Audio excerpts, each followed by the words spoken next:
que iremos fazer?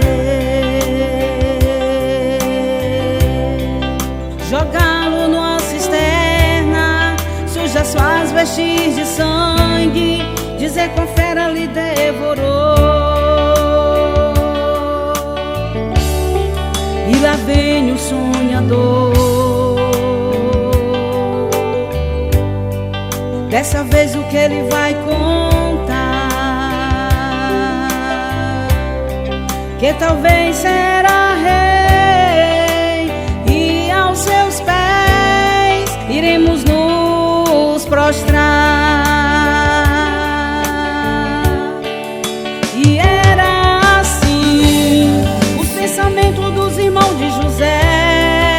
A trama estava feita contra o servo de Deus, mas eles não sabiam o que estava para acontecer, registrado e assinado pelas próprias mãos de Deus. Pois Deus vai fazer os teus sonhos se realizar, pois os sonhos de Deus ninguém pode frustrar. Não desista, meu irmão, essa luta logo vai passar.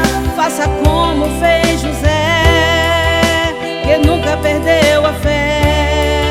Continue a sonhar.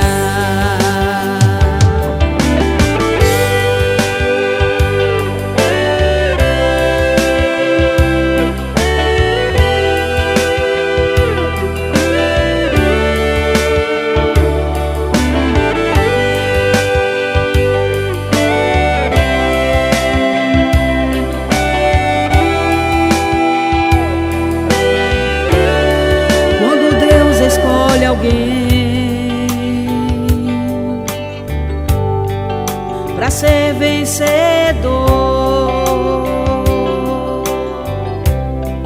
ele vira o cativeiro, faz o fraco ficar forte e o caído se levantar. E aquele que foi escravo, Deus levanta para governar. Assim como foi José, que usou a sua fé, você também é um vencedor. Continue a sonhar. E era assim os pensamentos dos irmãos de José. A trama estava feita contra o servo de Deus, mas eles não sabiam o que estava para acontecer, registrado e assinado pelas próprias mãos de Deus.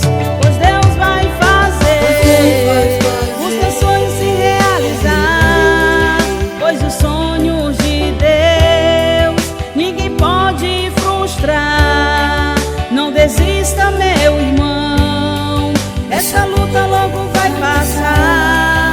Faça como fez José, que nunca perdeu a fé. Continue a sonhar.